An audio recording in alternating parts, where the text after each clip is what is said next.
L'émission Carnet de route se place au croisement des cultures chinoises et non chinoises en vous ouvrant les portes d'une Chine multiculturelle. Rubrique tourisme et culture décrypte pour vous les traditions ancestrales et les tendances plus actuelles.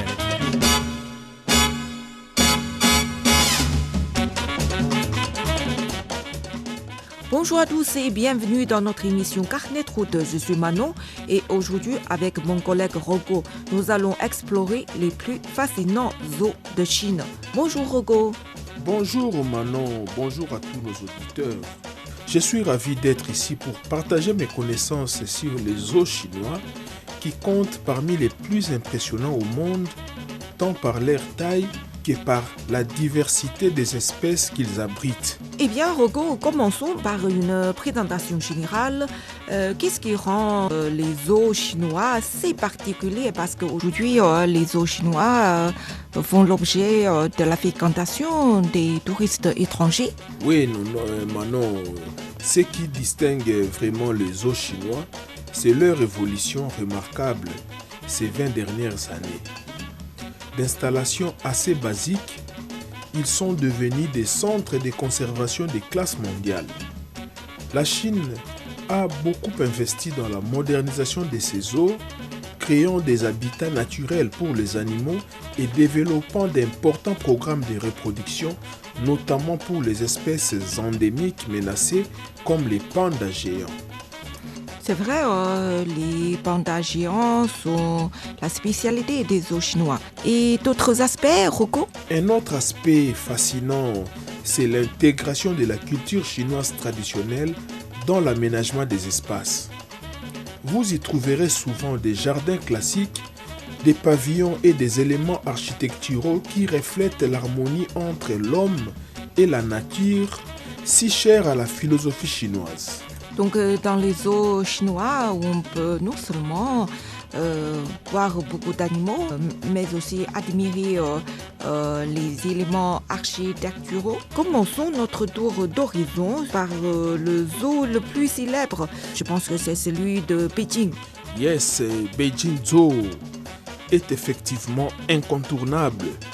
Fondé en 1906 pendant la dynastie Qing, c'est l'un des plus anciens et des plus grands zoos de Chine, s'étendant sur plus de 90 hectares.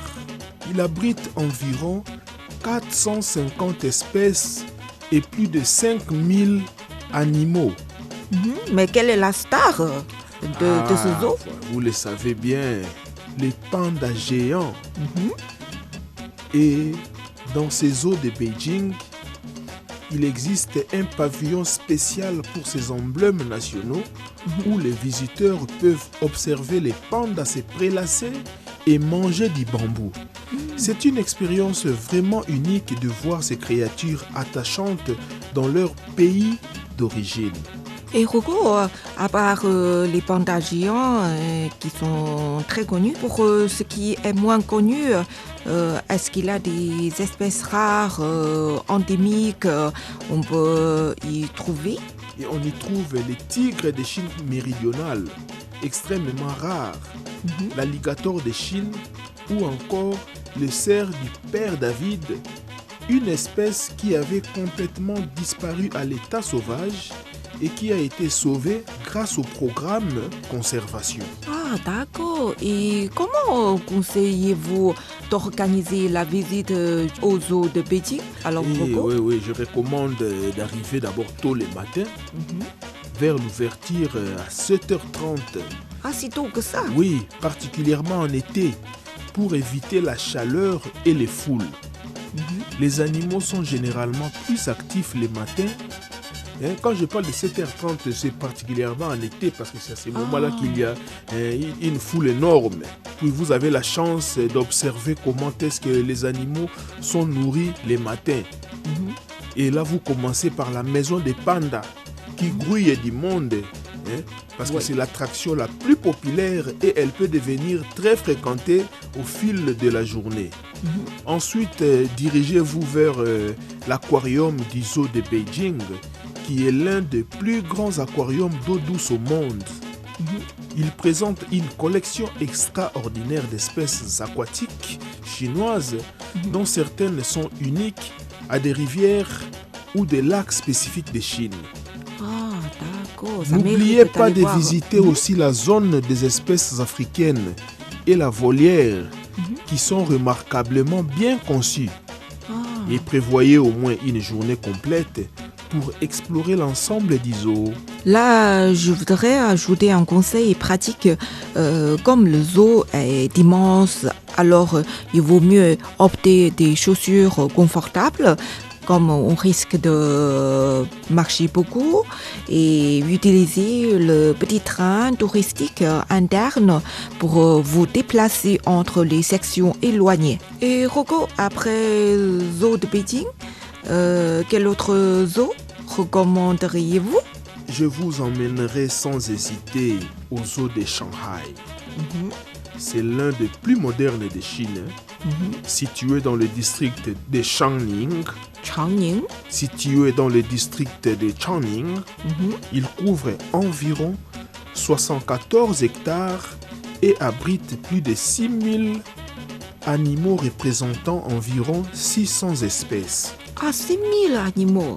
Oui. C'est vraiment nombreux. Et ce qui les distingue Le zoo de du zoo Shanghai. de Shanghai, par exemple, c'est son engagement envers le bien-être animal et les habitats naturels. Les enclos sont spacieux et conçus pour ressembler au maximum à l'environnement naturel des animaux. Ah. Je donne un exemple.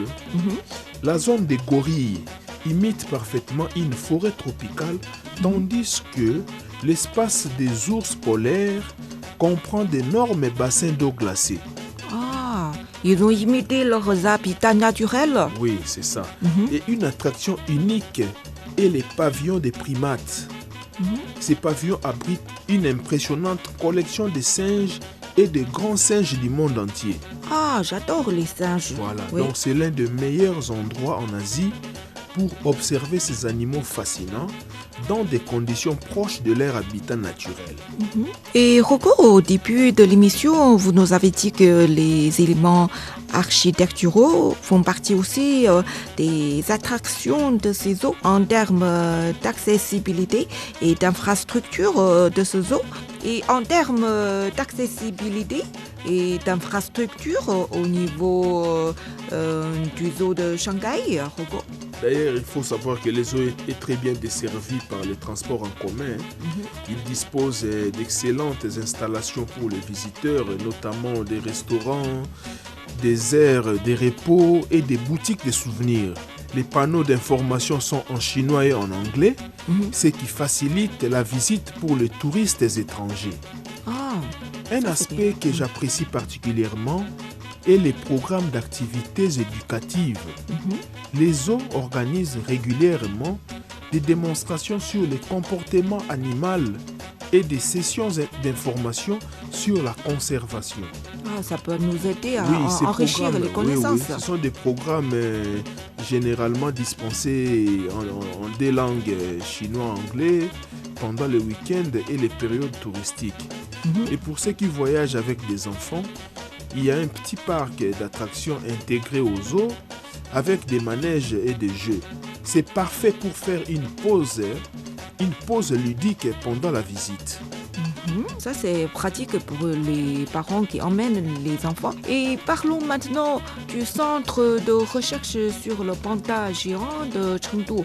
On sait que là, c'est le pays natal de panda géant qui n'est pas un zoo traditionnel, mais qui attire énormément de visiteurs Rocco. Absolument, Manon. Le centre de recherche et d'élevage du panda géant Chengdu est un lieu vraiment spécial.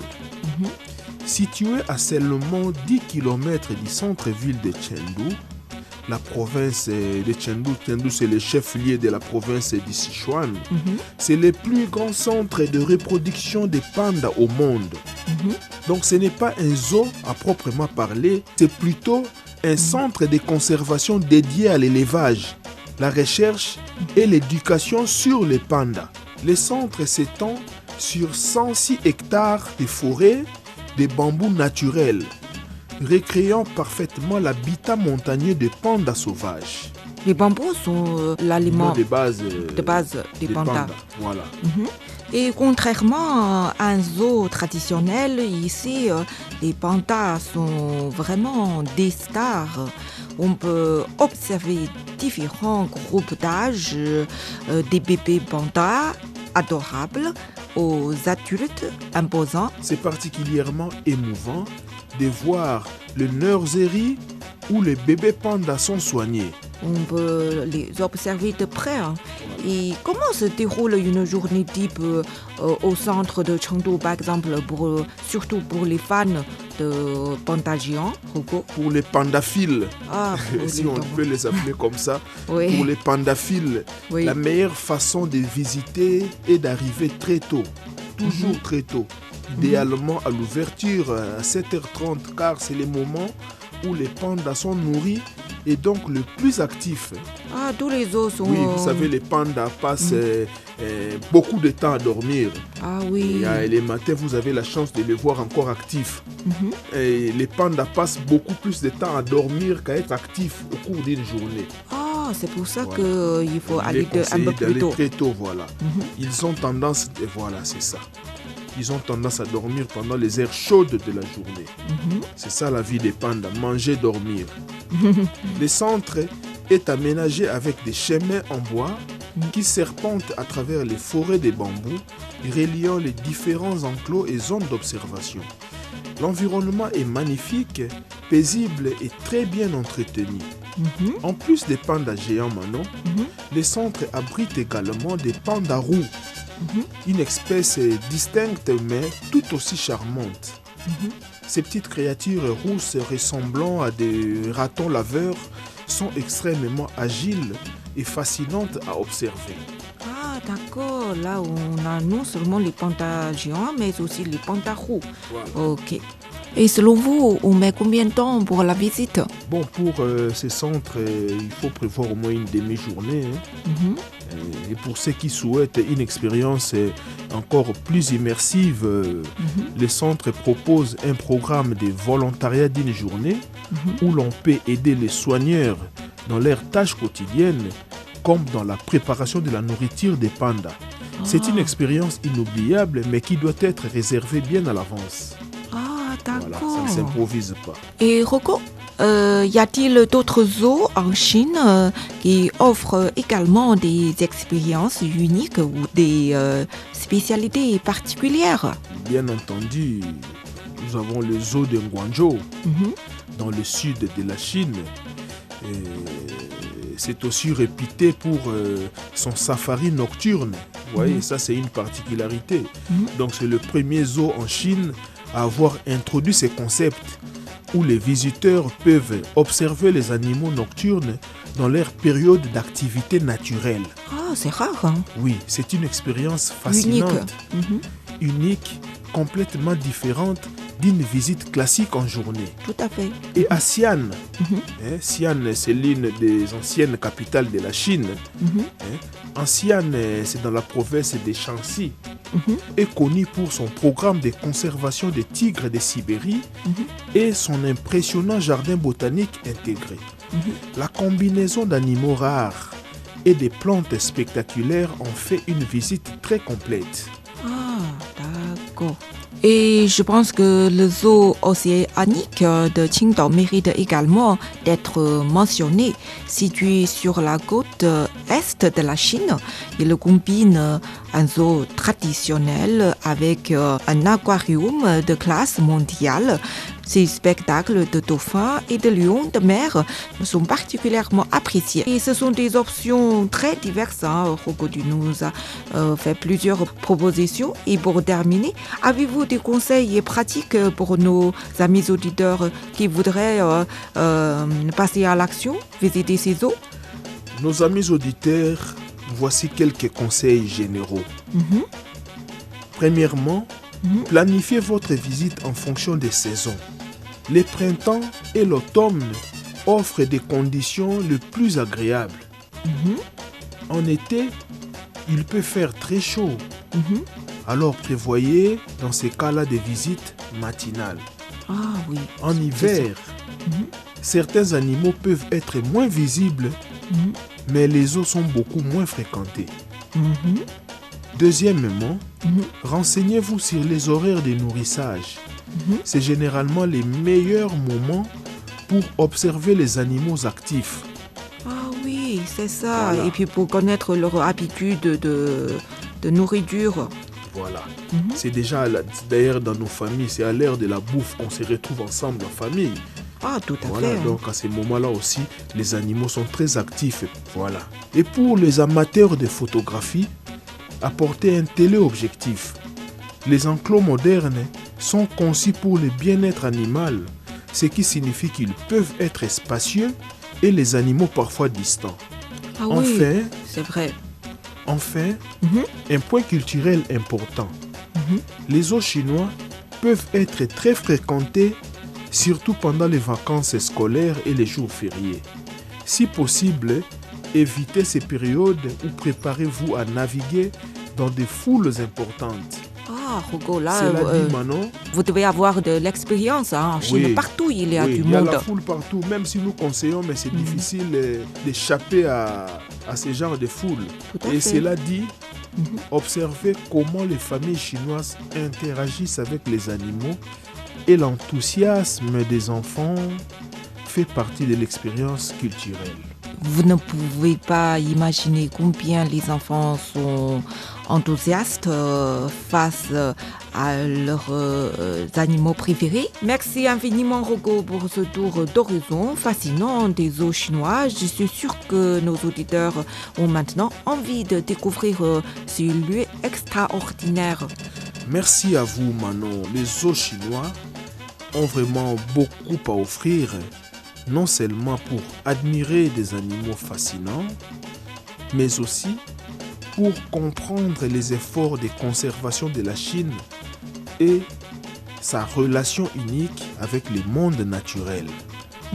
Comme le dit un proverbe chinois, qui a vu les pandas a vu le cœur de la Chine.